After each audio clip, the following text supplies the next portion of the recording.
Me llamo Ignacio Herrera y tengo 60 años bien cumplidos. Nací y crecí aquí en Guadalajara, entre el aroma de las tortas ahogadas y el bullicio del mercado de San Juan de Dios. Durante 40 años trabajé como mecánico en el mismo taller, manchándome las manos de grasa para sacar adelante a mi familia. Mis dedos conocen cada tuerca, cada tornillo, y mi espalda guarda la memoria de miles de horas agachado bajo el cofre de automóviles ajenos. La vida no fue fácil, pero tampoco me quejo. Mi esposa Esperanza murió hace 5 años de cáncer, y desde entonces vivo solo en la casa que construimos juntos, ladrillo por ladrillo, en la colonia Oblatos. Es una casa sencilla, con un pequeño patio donde ella cultivaba sus geranios y donde yo todavía tengo mi banco de trabajo para arreglar aparatos de los vecinos. Nada lujoso, pero es mío. Es mi refugio, mi lugar en este mundo.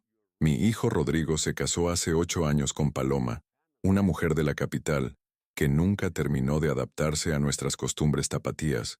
Viven en una casa más nueva, en una zona más bonita, y Rodrigo trabaja en una oficina con aire acondicionado. Me da gusto que haya progresado, que no haya tenido que romperse la espalda como su viejo, pero también siento que desde que se casó, algo cambió entre nosotros. Las visitas se volvieron menos frecuentes, las llamadas más cortas, y cuando venían a comer los domingos, Paloma siempre encontraba pretextos para irse temprano. Todo comenzó a empeorar el año pasado, cuando empecé a sentir unos dolores en el pecho que me cortaban la respiración. Al principio pensé que era cansancio, la edad que me estaba cobrando factura, pero una noche, mientras reparaba una licuadora en el patio, el dolor fue tan fuerte que caí de rodillas sobre las baldosas frías. Los vecinos me encontraron ahí, sudando frío, y llamaron a la ambulancia. En el hospital me dijeron que tenía problemas del corazón, que las arterias estaban tapadas como cañerías viejas. El doctor, un hombre joven con lentes que me recordaba a Rodrigo cuando estudiaba, me explicó con palabras que apenas entendía que necesitaba una cirugía. Es delicada, don Ignacio, me dijo, pero es la única manera de que pueda seguir viviendo. Rodrigo vino al hospital esa tarde, acompañado de Paloma. Ella se quedó en la puerta del cuarto como si mi enfermedad fuera contagiosa, mientras él se acercó a mi cama con una expresión que no supe interpretar. No era preocupación exactamente, era algo más frío, más calculador. ¿Qué dice el doctor, papá?, me preguntó, pero antes de que pudiera responder, ya estaba hablando con el médico en el pasillo. Los escuché murmurar números, costos, tiempos de recuperación. Paloma movía la cabeza de un lado a otro, como si cada palabra fuera una molestia personal. Cuando regresaron, Rodrigo tenía esa sonrisa forzada que le conocía desde niño, la que ponía cuando había roto algo y no quería que me diera cuenta. No te preocupes por nada, papá. Todo va a salir bien. Nosotros nos encargamos de todo, me dijo. Pero algo en su voz no me tranquilizó. Los días antes de la cirugía fueron extraños. Yo seguía viviendo en mi casa, pero sentía como si ya no fuera completamente mía. Rodrigo venía casi todos los días, pero no para acompañarme o platicar como antes. Venía con papeles, con preguntas sobre mis documentos, sobre la escritura de la casa, sobre mis ahorros en el banco. Decía que era por si acaso, que tenía que tener todo en orden. Paloma lo acompañaba a veces, pero ella se la pasaba revisando cada rincón de la casa con una mirada que me incomodaba. Tocaba los muebles como si fuera a evaluarlos, abría cajones cuando pensaba que no la veía, y una vez la encontré en el cuarto que había sido de Rodrigo cuando era niño, midiendo las paredes con una cinta métrica. ¿Qué haces, mija?, le pregunté, y ella se sobresaltó tanto que dejó caer la cinta. Nada, don Ignacio, solo viendo cómo está todo, me respondió con una sonrisa que no llegaba a sus ojos. La noche antes de la operación, no pude dormir. Me quedé sentado en mi sillón de siempre, el que Esperanza me había regalado para mi cumpleaños número 50, viendo las fotos que teníamos en la mesa de centro. Ahí estábamos todos. Esperanza con su vestido azul el día de nuestra boda, Rodrigo de niño con su uniforme de la escuela, nosotros 4 en las vacaciones que fuimos una vez a Puerto Vallarta. En esa foto todos sonreíamos de verdad. Rodrigo tenía como 12 años y me abrazaba el brazo como si fuera su héroe. Esperanza tenía esa risa que tanto me gustaba, la que hacía que se le arrugaran los ojos de la alegría. Yo me veía más joven, más fuerte, con el pelo todavía negro y sin estas canas que ahora me cubren la cabeza como nieve temprana. ¿En qué momento todo cambió? ¿Cuándo mi hijo dejó de verme como su papá para empezar a verme como... ¿qué? ¿Un estorbo? ¿Un problema que resolver?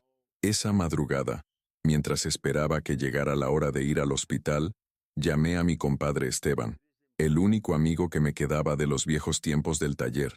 Su voz ronca me tranquilizó un poco. «Órale, compadre, ¿cómo andas? Es temprano para que estés despierto. No puedo dormir, Esteban. Mañana es la operación». «Ah, sí, ya me habías platicado. ¿Y cómo te sientes?» «Asustado», le confesé. No tanto por la operación, sino por otras cosas. ¿Cómo cuáles? Rodrigo y su esposa andan muy raros, como si ya estuvieran planeando mi funeral. Esteban se quedó callado un momento. Luego me dijo algo que se me quedó grabado. «Compadre, a veces los hijos se nos olvida que también nosotros fuimos jóvenes. Creen que porque ya estamos viejos, ya no servimos para nada. Pero tú eres más fuerte de lo que crees. Ya lo verás». A las 6 de la mañana llegó Rodrigo por mí. Paloma venía en el carro, pero no se bajó para ayudarme con mi pequeña maleta. Solo tocó el claxon como si fuera un taxi. Durante el trayecto al hospital, ninguno de los dos habló mucho. Yo iba viendo por la ventana las calles de mi ciudad, preguntándome si las volvería a ver. No era pesimismo, era una sensación rara, como si algo estuviera terminando para siempre.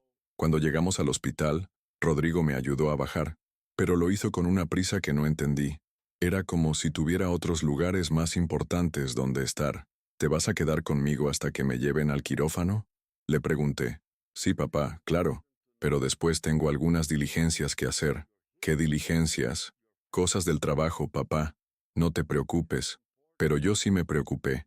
Mientras me llenaban de papeles que firmar y preguntas que contestar, veía a Rodrigo y Paloma hablando en susurros cerca de la ventana. Ella tenía unos papeles en la mano que reconocí. Eran copias de las escrituras de mi casa, las mismas que Rodrigo me había pedido, por si acaso. Una enfermera joven, con el pelo recogido en una cola de caballo, que me recordó a Esperanza cuando era joven, se acercó a prepararme para la cirugía. «¿Cómo se siente, don Ignacio?», me preguntó mientras me tomaba la presión. «Como si fuera mi último día», le contesté, y aunque lo dije medio en broma, ella me vio con preocupación. «No diga eso. Va a salir muy bien de la operación. Ya va a ver que en unos días va a estar como nuevo». «Eso espero, mija. Eso espero». Cuando llegó el momento de que me llevaran al quirófano, Rodrigo se despidió de mí con un beso en la frente, pero fue un beso frío, sin cariño. Paloma ni siquiera se acercó, solo me dijo que todo salga bien, desde su lugar junto a la ventana. Mientras me llevaban en la camilla por esos pasillos blancos que olían a desinfectante, lo último que pensé antes de que la anestesia me durmiera fue en las palabras de Esteban. «Tú eres más fuerte de lo que crees». No sabía que iba a necesitar toda esa fuerza muy pronto. Desperté 3 días después en una cama que no era mía, en un cuarto que olía a medicinas y dolor ajeno. Tenía tubos por todos lados y una herida en el pecho que me ardía como si me hubieran atravesado con un fierro caliente. La primera cara que vi fue la de la enfermera de la cola de caballo, que me sonrió como si fuera un milagro que hubiera abierto los ojos. «Don Ignacio, qué bueno que ya despertó. Nos tenía preocupados», me dijo mientras revisaba unos aparatos que hacían ruidos extraños a mi lado. «¿Cómo salió todo?», logré preguntar con una voz que no reconocí, ronca y débil como la de un fantasma. «Muy bien. El doctor dice que fue un éxito. Su corazón ya está funcionando mucho mejor». Traté de incorporarme, pero el dolor me regresó a la almohada como un martillazo.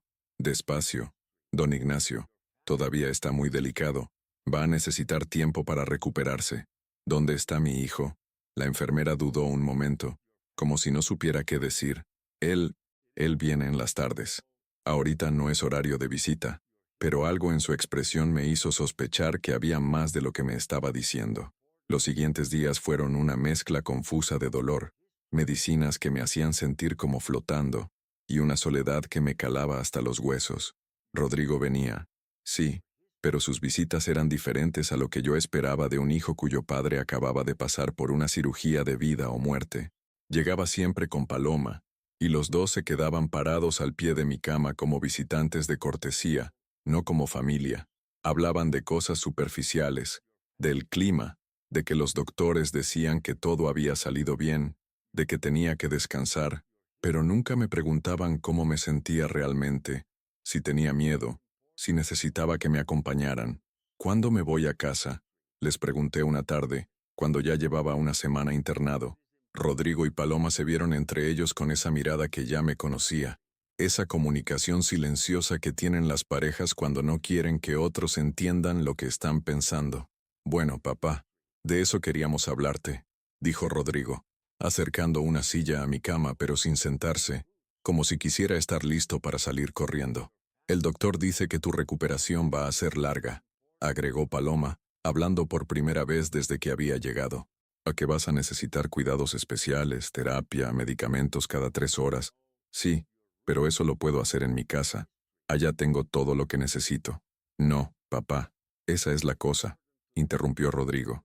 Tu casa no está preparada para alguien que necesita este tipo de cuidados. Las escaleras, el baño sin barandales, el patio con esos desniveles, es peligroso. ¿Peligroso? He vivido ahí 40 años. Conozco cada baldosa de esa casa. Sí, pero eso era antes. Ahora tu condición es diferente. La forma en que dijo tu condición me sonó como si estuviera hablando de una enfermedad contagiosa. Entonces, ¿qué proponen?, pregunté, aunque por alguna razón ya no quería escuchar la respuesta. Hemos estado viendo algunas opciones, dijo Paloma, sacando unos folletos de su bolsa. Hay lugares muy buenos, muy cómodos, donde tienen enfermeras las 24 horas, actividades para mantenerte entretenido, comida balanceada. ¿Lugares? ¿Qué clase de lugares? Residencias para adultos mayores, papá. Son como hoteles, pero con atención médica. La palabra me pegó como una bofetada. Residencias, asilos, lugares donde la gente va a esperar la muerte. No, dije, y aunque mi voz salió débil, traté de ponerle toda la firmeza que pude. No voy a ir a ningún asilo, me voy a mi casa. Papá, no son asilos. Son lugares muy bonitos, muy modernos. Mira, Paloma extendió uno de los folletos hacia mí, pero yo ni siquiera lo miré. No me importa qué tan bonitos sean, no voy. Pero es que no entiendes, insistió Rodrigo, y por primera vez en días lo vi mostrar algo de emoción, aunque no era la que yo esperaba. Era frustración, impaciencia. Nosotros no podemos cuidarte. Yo trabajo todo el día. Paloma tiene sus compromisos. No tenemos tiempo para estar yendo a tu casa cada 3 horas para darte medicinas. No les he pedido que me cuiden. Puedo cuidarme solo. ¿Solo? Papá, apenas puedes moverte sin que te duela el pecho. ¿Cómo vas a cocinar, a limpiar, a ir al doctor? Como lo he hecho toda mi vida. Poco a poco, con paciencia. Paloma suspiró con esa exageración que usan las personas cuando quieren que todos sepan que están perdiendo la paciencia. Don Ignacio, no sea terco. Esto es lo mejor para todos. Para usted también. ¿Para todos? ¿O para ustedes? La pregunta quedó flotando en el aire como humo de cigarro. Rodrigo se pasó la mano por el pelo, igual que hacía cuando era niño y lo regañaba por algo. No es justo que digas eso, papá. ¿No es justo? ¿Saben qué no es justo? Que su padre se esté muriendo en una cama de hospital y ustedes estén más preocupados por dónde meterlo que por cómo se siente. Eso no es cierto, gritó Rodrigo, y luego miró alrededor, avergonzado de haber alzado la voz en el hospital. Bajó el tono, pero su enojo seguía ahí. Estamos haciendo lo mejor para ti. ¿No te das cuenta? ¿Crees que es fácil para nosotros tomar estas decisiones? ¿Decisiones? ¿Cuándo decidimos algo? Ustedes ya tienen todo planeado. Paloma se levantó de donde estaba y se acercó a la ventana, como si la conversación la aburriera. Rodrigo, dile la verdad de una vez, dijo sin voltear a vernos. ¿Qué verdad?, pregunté. Mi hijo se quedó callado un momento, como si estuviera armando valor para decir algo que sabía que me iba a doler. La casa, papá. Tu casa necesita reparaciones muy caras. La tubería, la instalación eléctrica, el techo, todo está muy viejo. Si te recuperas ahí y pasa algo, si te electrocutas o se inunda o se cae parte del techo, va a ser nuestra responsabilidad. ¿Su responsabilidad? Sí, porque legalmente somos tus cuidadores ahora. Si te pasa algo por negligencia, podemos tener problemas legales. Ahí estaba. Por fin la verdad salía como agua sucia de una cañería rota. No era por mi seguridad ni por mi bienestar, era por protegerse ellos. Entonces arreglen la casa, dije. Yo tengo algunos ahorros. No son suficientes, papá, y nosotros no podemos pagar esas reparaciones. Tenemos nuestros propios gastos. ¿Y qué proponen que haga con la casa? Otro silencio. Esta vez fue Paloma la que habló, todavía viendo por la ventana. Venderla. La palabra se quedó colgada en el aire como una sentencia de muerte. ¿Vender la casa donde nací mi hijo? ¿Donde murió mi esposa? ¿Dónde están todos mis recuerdos? Papá, son solo paredes, dijo Rodrigo, pero su voz sonaba como si él mismo no se creyera lo que estaba diciendo. Para ti serán solo paredes. Para mí es mi vida entera. Con el dinero de la venta puedes pagar una residencia muy buena, de las mejores, y te va a sobrar dinero para tus gastos personales. ¿Y ustedes qué van a ganar con eso? La pregunta los tomó por sorpresa. Se vieron otra vez con esa mirada cómplice. No vamos a ganar nada, papá. Esto es por tu bien. Pero yo ya no les creía nada. En ese momento entró la enfermera de la cola de caballo con mi medicina de la tarde. ¿Cómo se siente hoy, don Ignacio?, me preguntó, pero al ver mi cara y la tensión en el cuarto, entendió que algo malo estaba pasando. Me duele todo, le dije, y no me refería solo a la herida del pecho. Les voy a pedir que por favor dejen descansar al paciente, le dijo a Rodrigo y Paloma con esa autoridad que tienen las enfermeras cuando defienden a sus pacientes. Sí, ya nos íbamos, dijo Paloma, tomando su bolsa como si tuviera prisa por salir de ahí. Rodrigo se acercó a mi cama y me puso una mano en el brazo, pero la retiró rápidamente, como si mi piel le quemara. Piénsalo, papá, es lo mejor para todos. Cuando se fueron, la enfermera se quedó un rato más conmigo, acomodando cosas que no necesitaban ser acomodadas. ¿Está bien?, me preguntó finalmente. No, le contesté con una honestidad que me sorprendió. No estoy bien. ¿Quiere que hable con alguien? ¿Con el doctor? ¿Con trabajo social? Trabajo social. Eso sonaba como otro lugar donde me iban a tratar como un problema que resolver. No, mija. Gracias. Pero no. Esa noche no pude dormir. Me quedé viendo el techo del hospital, escuchando los ruidos de los otros pacientes, los pasos de las enfermeras en el pasillo, el sonido constante de las máquinas que nos mantenían vivos. Pensé en mi casa, en mi sillón, en el patio donde Esperanza había sembrado sus geranios y que ahora nadie cuidaba. Pensé en mis herramientas, en la mesa donde comíamos los domingos, en la cama donde había dormido con mi esposa durante 30 años. Todo eso iba a desaparecer porque a mi hijo y su esposa les parecía un estorbo cuidar a su padre enfermo. Por primera vez, desde que había despertado de la cirugía, lloré en silencio, para que nadie me escuchara, para que nadie más supiera que el viejo Ignacio Herrera se estaba rompiendo en pedazos desde adentro. Al día siguiente llegó una mujer que no conocía. Era joven, tal vez de la edad que tendría Rodrigo, con una carpeta bajo el brazo y una sonrisa profesional que me recordó a los vendedores de seguros. Se presentó como licenciada Carmen Vázquez, trabajadora social del hospital. Don Ignacio, su hijo me pidió que hablara con usted sobre las opciones de cuidado posthospitalario, me dijo, sentándose en la misma silla donde había estado Rodrigo el día anterior. ¿Mi hijo le pidió que viniera? Sí, señor. Él está muy preocupado por su bienestar y quiere asegurarse de que tome la mejor decisión. La palabra decisión me molestó, como si realmente tuviera opciones. Mire, licenciada, yo lo que quiero es irme a mi casa. Ahí voy a estar bien. Entiendo su deseo, don Ignacio. Créame que lo entiendo. Muchos pacientes sienten lo mismo. Pero déjeme explicarle por qué a veces eso no es lo más conveniente. Abrió su carpeta y sacó unos papeles llenos de números y gráficas que me marearon solo de verlos. Su cirugía fue muy exitosa, pero su proceso de recuperación va a requerir cuidados especializados por lo menos durante los próximos 6 meses. Necesita tomar medicamentos cada 4 horas, hacer ejercicios de respiración supervisados, llevar una dieta muy específica y tener acceso inmediato a atención médica en caso de complicaciones. Todo eso lo puedo hacer en mi casa. ¿Con qué apoyo, don Ignacio? Su hijo me comentó que vive usted solo. Sí, pero tengo vecinos, amigos. Los vecinos y amigos no pueden administrarle medicamentos ni reconocer síntomas de complicaciones cardíacas. Si tiene una arritmia a las 3 de la mañana, ¿quién va a saber qué hacer? Sus preguntas eran como golpes certeros. Cada una me iba quitando un pedazo de mi confianza. Además, continuó, su casa, según me informa su hijo, no cuenta con las adaptaciones necesarias para alguien en su condición, sin barandales en las escaleras, sin silla de ruedas accesible, sin un botón de emergencia. Yo no necesito silla de ruedas.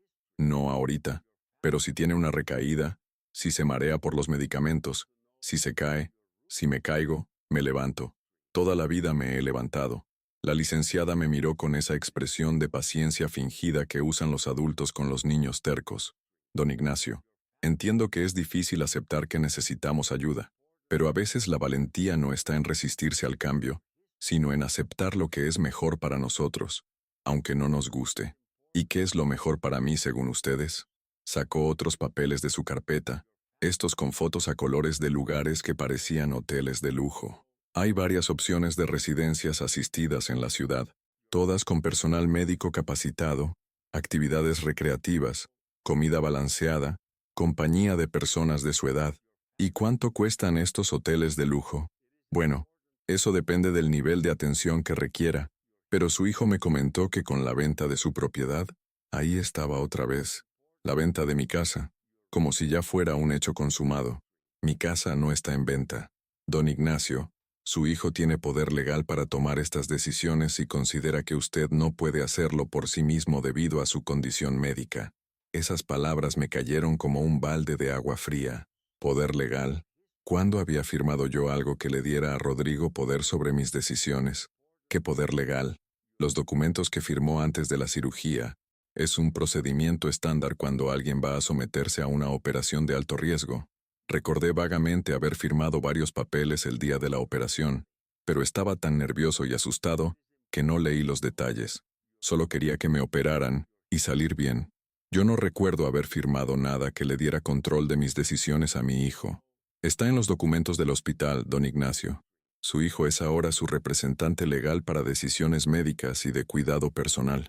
Me sentí como si me hubieran robado mi casa, mi libertad, mi derecho a decidir sobre mi propia vida. Quiero ver esos papeles. Por supuesto, le pediré a enfermería que le traiga copias. Cuando la trabajadora social se fue, me quedé solo con una sensación de vacío en el estómago que no tenía que ver con el hambre. Sentía como si hubiera caído en una trampa que yo mismo había ayudado a construir. Una hora después llegó la enfermera de la cola de caballo con los papeles. Se llamaba Leticia, me había dicho, aunque yo siempre la había llamado mija, porque me recordaba a las hijas que nunca tuve. Don Ignacio, aquí están los documentos que pidió, me dijo, pero se quedó parada junto a mi cama en lugar de irse. ¿Pasa algo, mija? Es que, bueno, no sé si deba decirle esto, pero ayer escuché a su hijo hablando por teléfono en el pasillo. ¿Qué escuchaste? Se acercó más a mi cama y bajó la voz. Estaba hablando con alguien sobre el precio de su casa.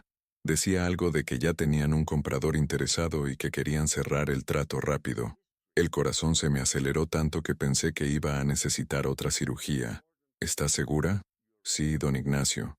Y también dijo que mientras más tiempo pasara usted en el hospital, más fácil iba a ser convencerlo de que era mejor vender. Me temblaron las manos cuando traté de abrir los documentos que me había traído. ¿Me ayudas a leer esto, mija? Los lentes se me perdieron en la operación.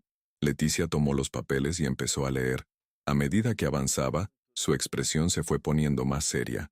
Don Ignacio, aquí dice que usted le otorga a su hijo Rodrigo Herrera poder amplio y suficiente para tomar decisiones sobre su cuidado médico, su lugar de residencia y la administración de sus bienes en caso de que usted no pueda hacerlo por incapacidad temporal o permanente.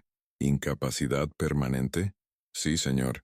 Y aquí abajo dice que esta incapacidad puede ser determinada por su condición médica actual. ¿Qué significa eso? Que como usted está recuperándose de una cirugía mayor y necesita cuidados especiales, su hijo puede argumentar que no está en condiciones de tomar decisiones importantes por sí mismo.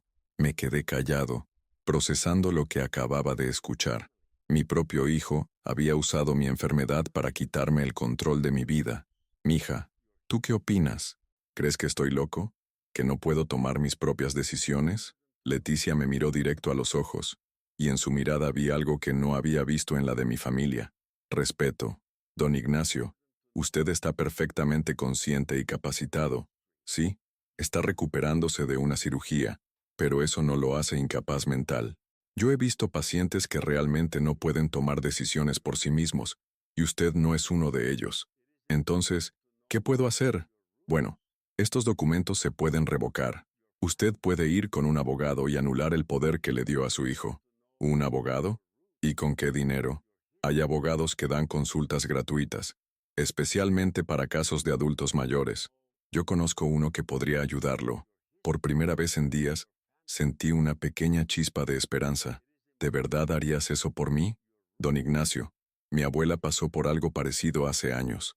Sus hijos querían meterla en un asilo para vender su casa, y ella se dejó convencer porque pensaba que era lo mejor. Murió al año siguiente, de tristeza más que de enfermedad. No quiero que le pase lo mismo. Esa tarde, cuando Rodrigo vino con su visita de rutina, lo vi con ojos diferentes. Ya no era mi hijo preocupado por mi salud. Era un extraño que había usado mi amor de padre y mi confianza para robarme mi libertad. ¿Cómo te sientes hoy, papá? Me preguntó con esa sonrisa falsa que ya me conocía de memoria. Como alguien que ha sido traicionado, le contesté. La sonrisa se le borró de la cara. ¿De qué hablas? Del poder legal que me hiciste firmar, de la casa que ya estás vendiendo, de los asilos de lujo donde me quieres meter. Rodrigo se puso pálido. No esperaba que yo me enterara tan pronto. Papá, yo no. No me mientas más, Rodrigo. Ya sé todo. La pregunta es, ¿cuándo dejaste de ser mi hijo y te convertiste en mi enemigo? Yo no soy tu enemigo. Estoy tratando de cuidarte. ¿Cuidarme? ¿Vendiéndome la casa a mis espaldas? ¿Metiéndome en un asilo para quitarte la responsabilidad de cuidar a tu padre? No es así. Entonces, ¿cómo es, Rodrigo? Explícame cómo quitarme mi casa y mi libertad es cuidarme. Mi hijo se sentó en la silla junto a mi cama y se cubrió la cara con las manos. Por un momento pensé que se iba a disculpar, que el Rodrigo que yo había criado iba a salir de detrás de esa máscara de frialdad. Pero cuando levantó la cara, lo que vi fue resentimiento. ¿Quieres que te diga la verdad, papá? La verdad es que Paloma y yo tenemos nuestra propia vida. Tenemos planes, sueños, proyectos.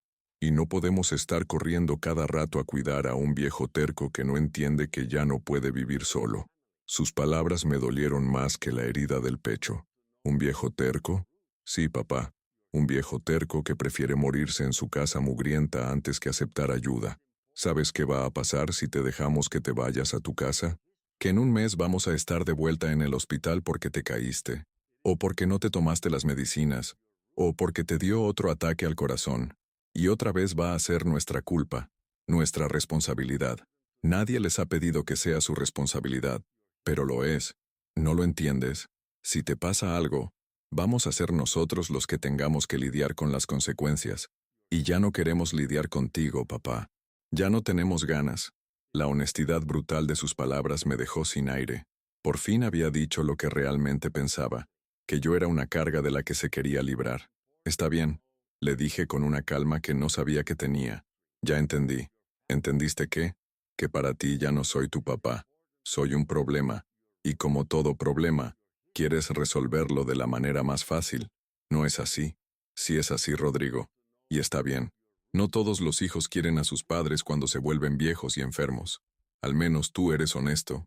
Papá, no. Ya dijiste todo lo que tenías que decir. Ahora vete. Y no vuelvas a menos que vengas como mi hijo, no como mi administrador. Rodrigo se levantó de la silla, vacilante, como si quisiera decir algo más, pero al final solo tomó su chaqueta y se fue. Cuando la puerta se cerró detrás de él, supe que acababa de perder a mi hijo, pero también supe que había recuperado algo más importante, mi dignidad. Esa noche dormí mejor de lo que había dormido en semanas, no porque mi cuerpo se sintiera mejor, sino porque mi mente por fin tenía claridad. Sabía exactamente contra qué estaba luchando, y eso era mejor que vivir en la confusión y las mentiras. Al día siguiente, temprano en la mañana, llegó Leticia con una sorpresa. Don Ignacio, le tengo buenas noticias. Hablé con el licenciado Martínez, el abogado que le mencioné. ¿Puede venir a verlo hoy mismo? ¿Aquí al hospital? Sí, señor. Él se especializa en derechos de adultos mayores y dice que casos como el suyo son más comunes de lo que uno piensa. Una hora después conocí al licenciado David Martínez, un hombre de mediana edad con canas en las sienes y una manera de hablar que me tranquilizó desde el primer momento. No tenía esa prisa nerviosa de los jóvenes ni esa condescendencia de los que creen que por ser mayores ya no entendemos nada. Don Ignacio, mucho gusto. Leticia me platicó su situación y quiero que sepa que tiene derecho a revocar ese poder que le otorgó a su hijo. ¿Así nada más? Así nada más. Usted firmó ese documento bajo presión emocional, antes de una cirugía mayor, y probablemente sin leer completamente lo que firmaba. Eso no es consentimiento informado. Revisó los documentos que Leticia le había mostrado y movió la cabeza con disgusto. Además, su hijo está usando su poder de manera que no beneficia sus intereses, sino los propios. Eso es abuso de confianza. ¿Puede detener la venta de mi casa? Podemos ponerle una medida precautoria inmediatamente. Si su hijo ya tiene un comprador, tendrá que esperar hasta que se resuelva este asunto legalmente. Por primera vez en semanas, sentí que alguien estaba de mi lado. ¿Y cuánto me va a costar todo esto? El licenciado Martínez sonrió. Para usted, nada. Trabajo con una fundación que defiende los derechos de adultos mayores. Casos como el suyo son exactamente la razón por la que existe esta fundación. Esa misma tarde, el licenciado regresó con los papeles para revocar el poder legal. Los leí cuidadosamente, cada palabra, cada línea. Esta vez no iba a firmar nada a ciegas. ¿Está seguro de que esto va a funcionar? Le pregunté. Don Ignacio, usted está completamente cuerdo y capacitado para tomar sus propias decisiones. Ningún juez va a permitir que su hijo abuse de un poder que usted le otorgó de buena fe. Firmé los documentos con mano temblorosa, pero no de miedo. Era emoción. Por primera vez desde la cirugía, estaba tomando una decisión por mí mismo. 2 horas después llegó Rodrigo, más alterado de lo que lo había visto nunca. ¿Qué chingados es esto?, gritó, agitando unos papeles que seguramente acababa de recibir. Baja la voz, le dije con calma. Estás en un hospital. No me digas que baje la voz. Me acaba de llegar una notificación de que revocaste el poder legal y una orden judicial para detener la venta de la casa. Así es. ¿Por qué hiciste eso?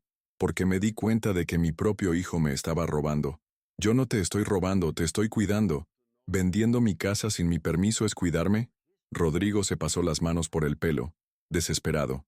Era por tu propio bien. El comprador ofrecía un buen precio, más de lo que vale esa casa vieja. ¿Y quién iba a decidir qué hacer con ese dinero? ¿Tú? Yo iba a ponerlo en una cuenta para pagar tu estancia en la residencia.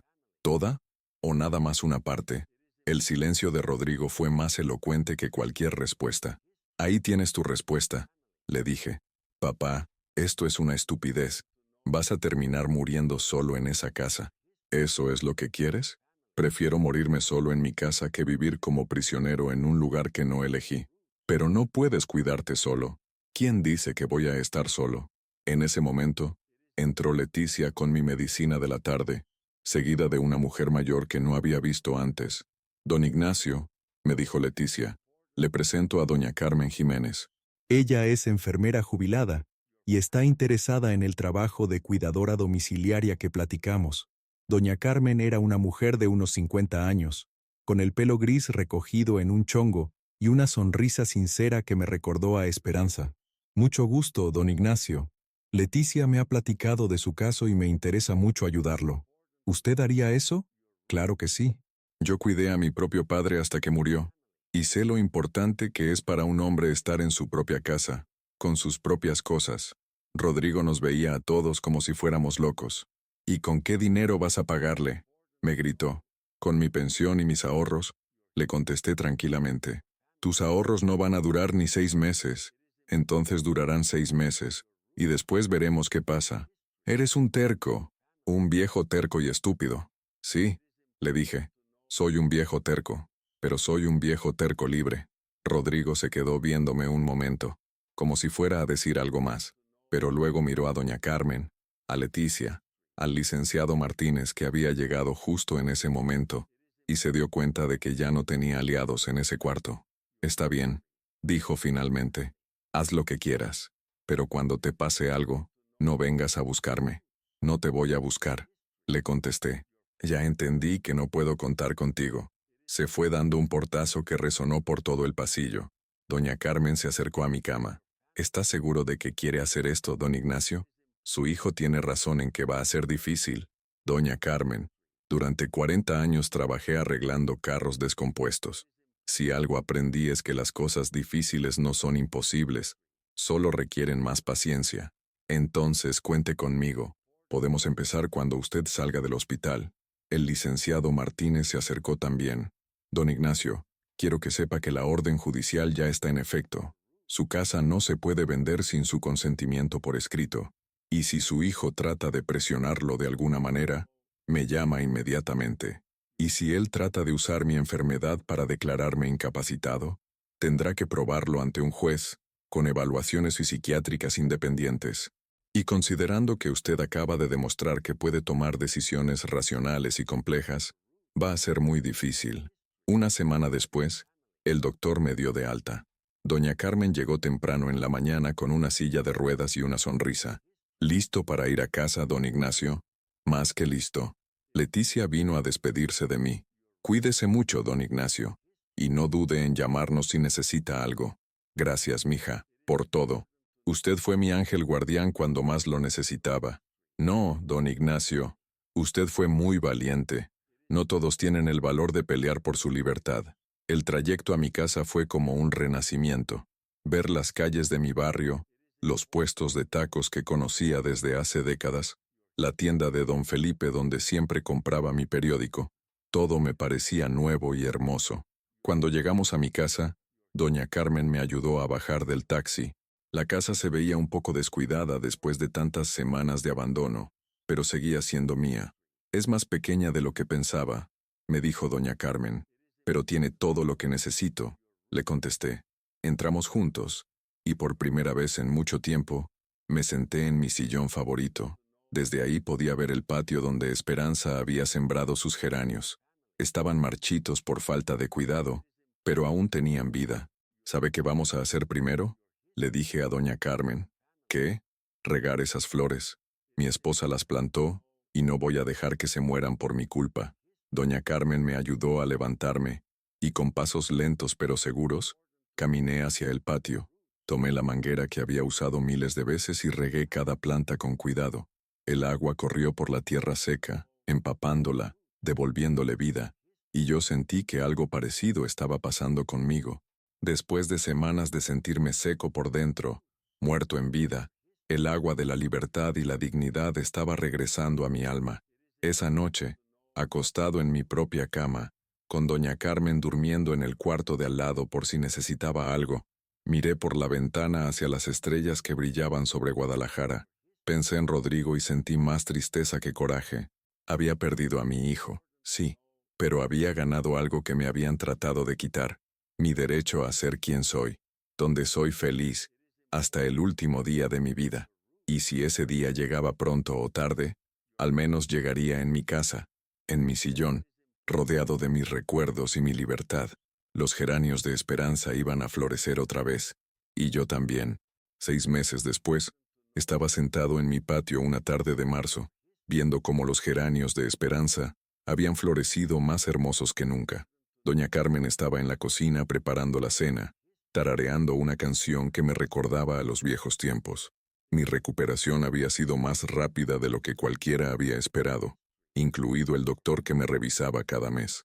Don Ignacio, me había dicho en mi última consulta, no sé qué está haciendo usted, pero siga haciéndolo. Su corazón está funcionando mejor que el de muchos hombres 20 años más jóvenes. Yo sabía qué era lo que estaba haciendo diferente. Estaba viviendo en paz, sin el estrés de sentirme como una carga o un estorbo. Cada mañana me despertaba en mi cama, en mi casa, rodeado de mis cosas y mis recuerdos. Eso valía más que todas las medicinas del mundo. Doña Carmen había resultado ser más que una cuidadora. Se había convertido en una amiga, en una compañía genuina. Cocinaba mejor que yo, pero no mejor que Esperanza, y eso estaba bien. Limpiaba sin quejarse, pero respetaba mi espacio y mis manías de viejo. Y por las noches, después de la cena, nos sentábamos a ver las telenovelas, mientras yo le contaba historias de mi juventud, y ella me platicaba de sus hijos que vivían en Estados Unidos. ¿No los extraña? Le pregunté una vez. Todos los días, me contestó. Pero entiendo que tengan su propia vida. Y usted, don Ignacio, también me necesita. A veces Dios nos pone donde nos necesitan más.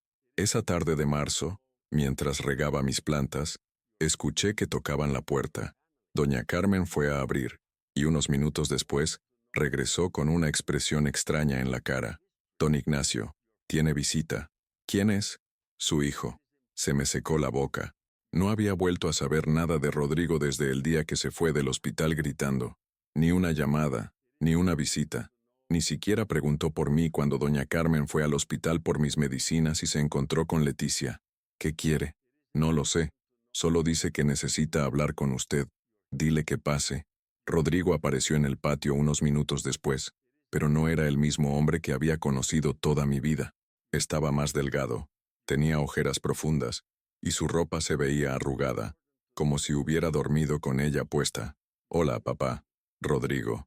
Se quedó parado junto a la entrada del patio, como si no supiera si tenía permiso para acercarse. ¿Te ves bien?, me dijo. Me siento bien. Los geranios están preciosos. Tu madre estaría orgullosa. Un silencio incómodo se instaló entre nosotros. Doña Carmen, con esa sabiduría que tienen las mujeres para estas situaciones, murmuró algo sobre ir a la tienda y nos dejó solos. ¿Puedo sentarme?, me preguntó Rodrigo. Le señalé la silla que estaba junto a la mesa de plástico donde desayunaba todas las mañanas. Se sentó con cuidado, como si tuviera miedo de romper algo. ¿Cómo has estado, papá? Como te dije. Bien. ¿Tú cómo has estado? Mal, me contestó, y la honestidad de su respuesta me sorprendió. Muy mal. ¿Por qué? Se tardó mucho en responder, como si estuviera buscando las palabras correctas. Paloma se fue. ¿Se fue? ¿A dónde? De regreso a la Ciudad de México, con sus papás.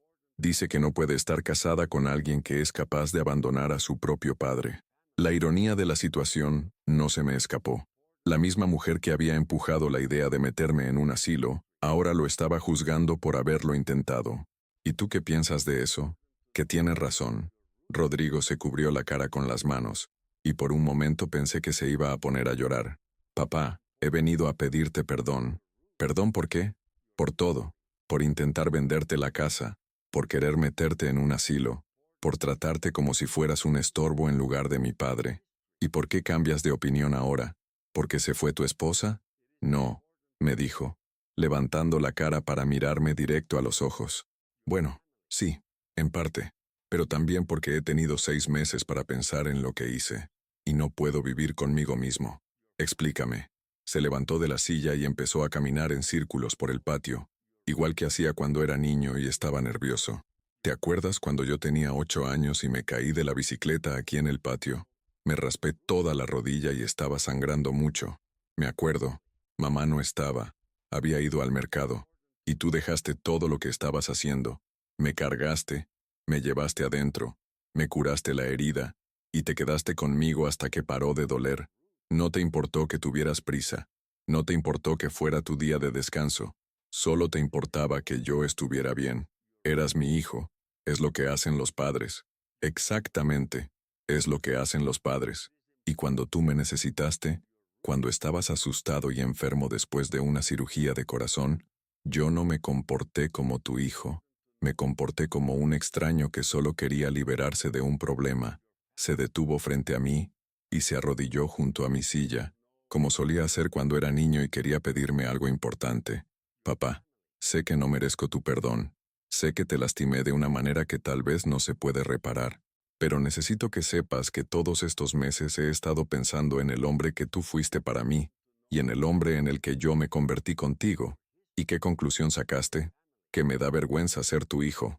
No porque me dé vergüenza ser hijo tuyo, sino porque me da vergüenza que un hombre tan bueno como tú haya criado a alguien tan egoísta como yo. Sus palabras me dolieron, pero no de la manera que esperaba. Me dolieron porque vi en sus ojos el mismo dolor que yo había sentido durante todos esos días en el hospital. ¿Sabes qué es lo que más me dolió, Rodrigo? ¿Qué? No fue que quisieras vender mi casa o meterme en un asilo. Fue que dejaras de verme como tu papá. Para ti me convertí en un problema, en una obligación, en algo de lo que te querías librar. Y eso sí me rompió el corazón. Lo sé, papá. Y no sé cómo voy a vivir con eso el resto de mi vida. ¿De verdad viniste aquí solo a disculparte? No, me confesó. También vine a preguntarte si hay alguna manera de que pueda intentar ser tu hijo otra vez. Lo miré por un largo rato. Estaba arrodillado en el mismo patio donde había jugado de niño, donde había aprendido a andar en bicicleta, donde habíamos pasado tantas tardes jugando fútbol.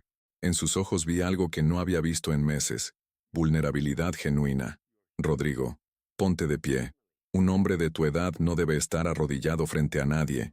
Se levantó despacio, limpiándose las lágrimas que no sabía que había derramado. ¿Me perdonas? Ya te perdoné hace mucho tiempo, le dije. El perdón no era el problema. Entonces, ¿cuál era el problema? La confianza. ¿Cómo puedo volver a confiar en alguien que usó mi amor de padre para aprovecharse de mí? No lo sé, papá, pero quiero intentar ganármela de nuevo. Va a tomar tiempo. Tengo tiempo. Y va a requerir que cambies. No solo que digas que cambias, sino que realmente cambies. Estoy dispuesto. En ese momento regresó doña Carmen con una bolsa del mercado. Al vernos a los dos, entendió inmediatamente lo que estaba pasando. ¿Todo bien?, preguntó. Doña Carmen, le dije, le presento a mi hijo Rodrigo. Rodrigo, ella es doña Carmen, quien me ha estado cuidando estos meses. Rodrigo se acercó a ella y le extendió la mano. Mucho gusto, doña Carmen. Y gracias por cuidar a mi papá. Ha sido un placer. Su papá es un hombre muy bueno. Sí, dijo Rodrigo, mirándome. Sí lo es. Esa noche cenamos los tres juntos en mi comedor. Rodrigo me contó sobre su trabajo, sobre cómo había estado yendo a terapia para entender por qué había actuado como lo hizo, sobre los planes que tenía para reconstruir su vida. ¿Y qué va a pasar con Paloma?, le pregunté. No lo sé. Ella dice que tal vez podríamos intentar de nuevo si yo demuestro que he cambiado realmente, pero primero tengo que arreglar las cosas contigo. ¿Por qué? Porque me di cuenta de que si no puedo ser un buen hijo, nunca voy a poder ser un buen esposo o un buen padre cuando tengamos hijos. Después de la cena, Rodrigo me ayudó a regar las plantas. Trabajamos en silencio, cada uno sumido en sus propios pensamientos. Papá, me dijo cuando terminamos, ¿crees que mamá estaría decepcionada de mí? Tu madre te amaba incondicionalmente. Pero sí, creo que estaría triste por lo que hiciste. ¿Crees que me perdonaría? Tu madre perdonaba hasta lo imperdonable, pero también esperaba que la gente aprendiera de sus errores. Yo quiero aprender, papá. Entonces aprende. Rodrigo empezó a visitarme todas las semanas. Al principio las visitas eran tensas, llenas de silencios incómodos y conversaciones superficiales. Pero poco a poco, muy despacio, empezamos a conocernos otra vez. Me contó cosas que no sabía, como que siempre se había sentido presionado por tener éxito para demostrar que había valido la pena todo mi esfuerzo por educarlo. Me habló de sus miedos, de sus inseguridades, de cómo Paloma lo había hecho sentir que cuidar a un padre enfermo era algo de lo que debía avergonzarse. Y yo le conté cosas que nunca le había dicho, como lo orgulloso que estaba de él, como nunca me había importado que fuera exitoso o no, sino que fuera feliz y buena persona. ¿Sabes qué me dolió más que nada? Le dije una tarde mientras compartíamos un café en el patio. Que pensaras que yo era una carga. Yo dediqué mi vida entera a que nunca te sintieras como una carga para mí. Y cuando llegó mi momento de necesitar ayuda, tú sentiste exactamente lo que yo nunca quise que sintieras. No sabía cómo manejar la situación, papá. Tenía miedo. ¿Miedo de qué? Miedo de verte vulnerable. Miedo de que te murieras. Miedo de tener que tomar decisiones por ti. Y en lugar de enfrentar ese miedo, traté de deshacerme del problema. El miedo es normal, hijo. Pero el amor verdadero enfrenta el miedo, no huye de él. 3 meses después de esa primera visita, Rodrigo llegó un domingo con Paloma. Ella estaba nerviosa, se veía arrepentida, y apenas podía mirarme a los ojos. Don Ignacio, me dijo con una voz muy pequeña, yo también vengo a pedirle perdón. ¿Perdón por qué, mija? Por haber sido tan egoísta, por haber puesto mis comodidades antes que su bienestar, por haber convencido a Rodrigo de que usted era un problema. ¿Y qué te hizo cambiar de opinión? Ver cómo Rodrigo se deprimió después de lo que pasó. Ver cómo se odiaba a sí mismo por haber lastimado al hombre que más lo amaba en el mundo. Esa tarde los tres comimos juntos y por primera vez en más de un año, sentí que tenía una familia otra vez. Un año después, cuando Rodrigo y Paloma me dieron la noticia de que iban a ser padres, me pidieron algo que jamás esperé escuchar. Papá, queremos que nuestro hijo crezca conociendo a su abuelo. Queremos que crezca en esta casa los fines de semana, jugando en este patio, escuchando tus historias. ¿Y si me muero antes de que crezca? Entonces va a conocer al abuelo que luchó por su libertad y su dignidad. Va a saber que viene de una familia donde los hombres no se rinden. Hoy, mientras escribo esto, mi nieto Diego tiene 2 años y viene a visitarme todos los sábados. Juega en el mismo patio donde jugó su papá, se ensucia con la misma tierra, y todas las tardes me pide que le cuente el cuento del abuelo que no quería irse de su casa. ¿Y qué pasó al final, abuelo? Me pregunta siempre. Que el abuelo se quedó en su casa, rodeado de amor, hasta que Dios decidió llevárselo. ¿Y fue feliz? Muy feliz, mijo, muy feliz. Los geranios de esperanza siguen floreciendo cada primavera. Doña Carmen sigue viviendo conmigo, ahora más como una hermana que como una cuidadora. Y Rodrigo ha demostrado, día tras día, que la gente sí puede cambiar cuando realmente quiere. A veces, cuando estoy sentado en mi patio viendo jugar a Diego, pienso en todo lo que pudo haber sido diferente si yo hubiera aceptado que otros decidieran mi vida por mí.